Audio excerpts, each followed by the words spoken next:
Di panggung politik global, ada satu pertanyaan besar yang menggantung. Siapa yang akan menggantikan pemimpin tertinggi Iran? Nah, ini bukan sekedar pergantian kekuasaan biasa. Ini adalah sebuah perebutan kekuasaan yang penuh rahasia, yang hasilnya bisa menentukan masa depan Iran dan berpotensi mengguncang seluruh dunia. Jadi, mari kita bedah sama-sama. Coba deh bayangkan skenario ini. Ayatullah Khamenei yang udah berkuasa lebih dari 3 dekade, tiba-tiba nggak ada.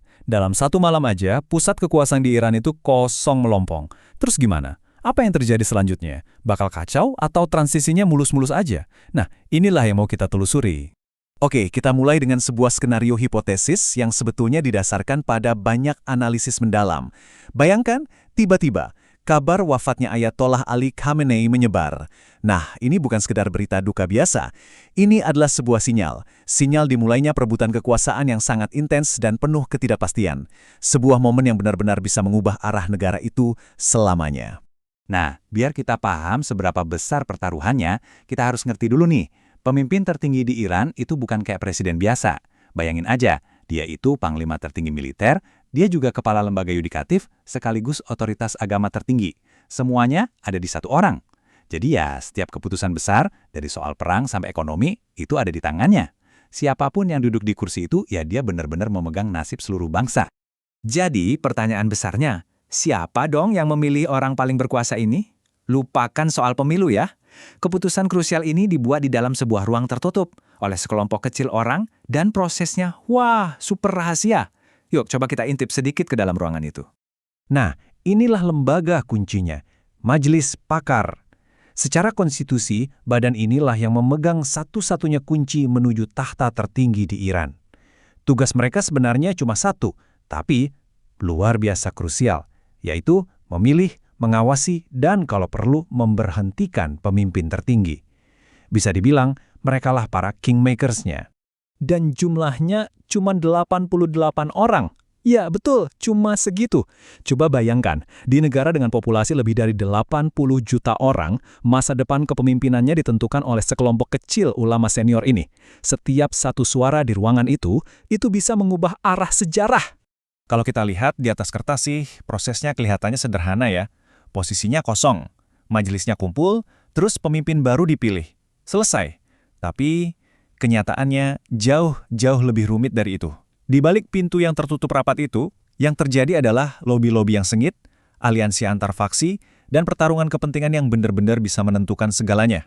Oke, jadi siapa aja nih para pemain utamanya dalam perebutan kekuasaan ini? Ada beberapa nama yang selalu muncul ke permukaan, dan masing-masing punya jalur kekuasaan yang beda-beda. Yuk, kita kenalan sama para kandidatnya. Kandidat pertama, dan mungkin yang paling kontroversial dari semuanya, adalah putra dari sang pemimpin sendiri, Mojtaba Khamenei. Selama ini, dia dikenal sebagai pemain kuat yang lebih suka bergerak di belakang layar. Bisa dibilang, seorang operator politik yang sangat lihai. Jadi kekuatan utama Mojtaba itu ada di dua hal. Pertama, tentu saja nama belakangnya, dan kedua, kedekatannya dengan Korps Garda Revolusi Islam atau IRGC, kekuatan militer paling berpengaruh di Iran. Tapi, disinilah masalah besarnya. Kalau sampai dia yang terpilih, ini bisa dianggap sebagai pengkhianatan terhadap semangat revolusi 1979. Kenapa? Karena ini bisa mengubah Republik Islam menjadi, ya, sebuah dinasti, dan itu pertaruhan yang sangat besar. Nah, pesaing berikutnya ini membawa nama yang paling ikonik dalam sejarah modern Iran, Hassan Khomeini. Betul sekali, Anda tidak salah dengar.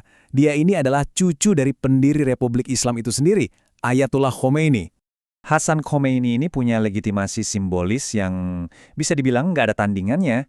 Namanya aja udah jadi pengingat akan revolusi itu sendiri. Tapi pertanyaan besarnya adalah, apakah warisan sejarah aja cukup? Banyak yang ragu, apakah dia punya jaringan politik dan kekuatan real yang dibutuhkan untuk bersaing di arena yang sekeras ini? Oke, gimana kalau pertarungan antara dua dinasti besar tadi menemui jalan buntu? Nah, disitulah semua mata kemungkinan akan beralih ke kandidat jalan tengah, namanya Alireza Arafi, sosok yang bisa jadi pilihan kompromi. Arafi ini bisa dibilang orang dalam sejati. Dia punya posisi penting di majelis pakar, dan kredibilitas agamanya juga sangat kuat. Yang menarik, dia ini nggak punya musuh yang kuat dan dianggap sebagai pilihan aman yang bisa diterima oleh banyak faksi. Ini menjadikannya kandidat penengah yang ideal kalau sampai terjadi kebuntuan politik. Dan terakhir, ada semacam kuda hitam dari faksi garis keras, Muhammad Mehdi Mirbagheri. Dia ini mewakili suara yang paling konservatif dan paling anti-barat di spektrum politik Iran saat ini. Buat Mir Bagheri dan para pendukungnya, yang paling penting itu bukan soal garis keturunan, bukan. Yang penting adalah kemurnian ideologi revolusi. Jadi, kalau sampai dia yang terpilih, ini akan jadi sinyal yang sangat jelas bahwa Iran bakal mengambil sikap yang jauh lebih konfrontatif dan tanpa kompromi sama sekali terhadap dunia barat. Oke, jadi mari kita rangkum sebentar ya. Kita punya 4 kandidat utama dengan 4 klaim kekuasaan yang sangat berbeda. Ada Mojtaba dengan kekuatan militer dan nama besarnya. Ada Hasan Khomeini dengan warisan sejarahnya. Lalu Arafi dengan posisi institusionalnya sebagai orang dalam. Dan terakhir Mir Bagheri dengan kemurnian ideologinya. Pertanyaan kuncinya, basis kekuatan mana yang pada akhirnya akan keluar sebagai pemenang? Oke, kita udah kenal para pemainnya. Sekarang pertanyaannya, gimana permainannya bakal berjalan? Nah, setidaknya ada 2 skenario besar yang bisa terjadi, dan keduanya punya hasil akhir yang sangat-sangat berbeda. Pilihannya antara transisi yang cepat atau perebutan kekuasaan yang berkepanjangan. Skenario yang paling ideal, tentu saja, adalah transisi yang cepat dan mulus. Artinya, majelis pakar langsung berkumpul dan cepat mencapai kesepakatan.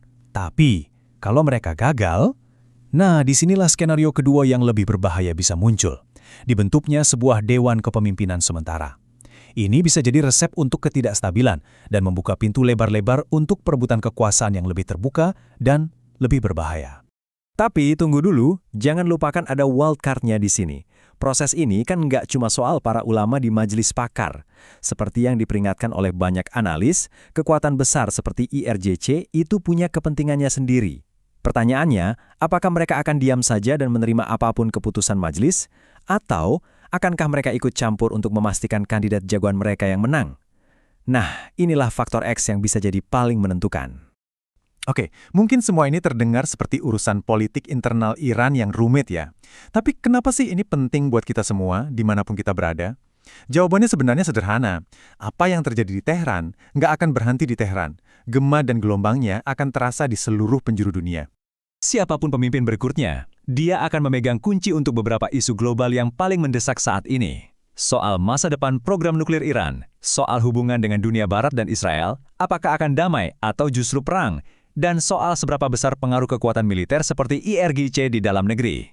Keputusan ini, pada akhirnya, akan membentuk kembali peta geopolitik global untuk dekade-dekade mendatang. Jadi pada akhirnya, pertanyaannya kembali ke sini. Akankah Iran memilih untuk melanjutkan apa yang sudah ada, semacam kelanjutan dari masa lalu?